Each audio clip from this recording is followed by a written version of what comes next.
Quel est le terrain qui permet l'action du séducteur et favorise ses desseins?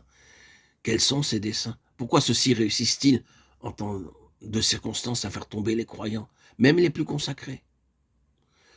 Le fait sur lequel nous disons mettre l'accent, c'est que les croyants honnêtes et sincères peuvent être séduits et même possédés par les esprits séducteurs, de sorte que pour un temps ils s'égarent et tombent dans les fondrières de séduction diverses.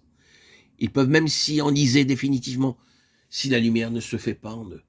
S'ils ne reconnaissent pas l'erreur dans laquelle ils sont tombés, de quelle façon l'ennemi les a séduits.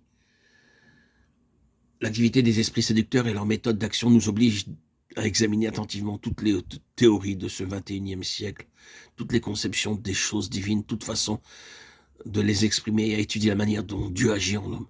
Car rien que la vérité dégagée de tous les points de vue particuliers, de toutes les conceptions erronées, nous protégera et nous armera de façon efficace dans cette guerre à mort contre les esprits du mal, dans les lieux célestes.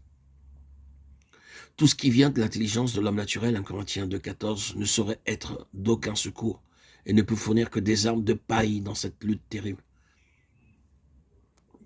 Et si nous nous reposons sur ce que les autres pensent ou sur nos conceptions humaines de la vérité, Satan emploiera sûrement ces choses mêmes pour nous séduire. Il travaillera à enraciner en nous les théories et les points de vue les plus divers, pour dissimuler plus facilement son action et mener à bien ses desseins. Que le croyant veille donc à garder des idées toutes faites, qu'il examine soigneusement tout ce qu'il pense et tout ce qu'il enseigne, tout ce qu'il accepte comme vérité, toutes les expressions, toutes les tournures qu'il emploie, ou a employées en parlant de la sainteté. Enfin, tout ce qu'il a reçu des autres. Car toute interprétation erronée de la vérité, toute théorie conçue par l'homme, toute expression inexacte sur lesquelles nous pouvons bâtir à faux ont les plus redoutables conséquences pour nous et pour les autres. Puisque nous sommes avertis que dans les derniers temps, les mauvais esprits viendront à nous avec des séductions d'un ordre doctrinal.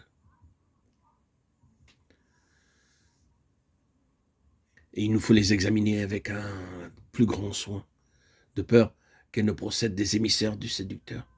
L'apôtre Paul revient à plusieurs reprises sur le devoir qu'il y a pour le croyant à examiner les choses du domaine spirituel. Celui qui est spirituel juge, examine toutes choses, ou d'après l'original, recherche et décide de toutes choses. 1 Corinthiens 2,15. Le croyant spirituel doit faire appel à son jugement, qui est alors une faculté renouvelée, puisqu'il est un homme spirituel.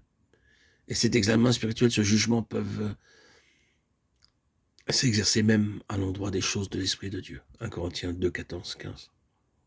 Ceci nous prouve à quel point Dieu honore l'intelligence de l'homme qu'il a recréé en Christ, puisqu'il l'invite à examiner et à juger avec son esprit, même ce qui vient de lui.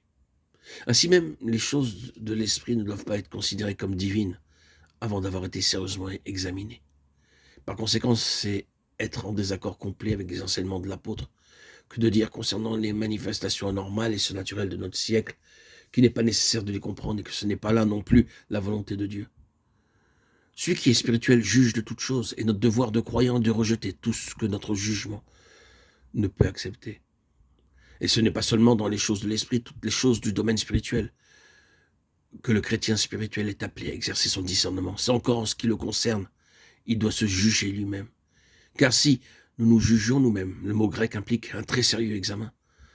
Nous n'aurions pas besoin que le Seigneur nous reprenne et mette en lumière les choses que nous n'avons pas su discerner. 1 Corinthiens 11, 31.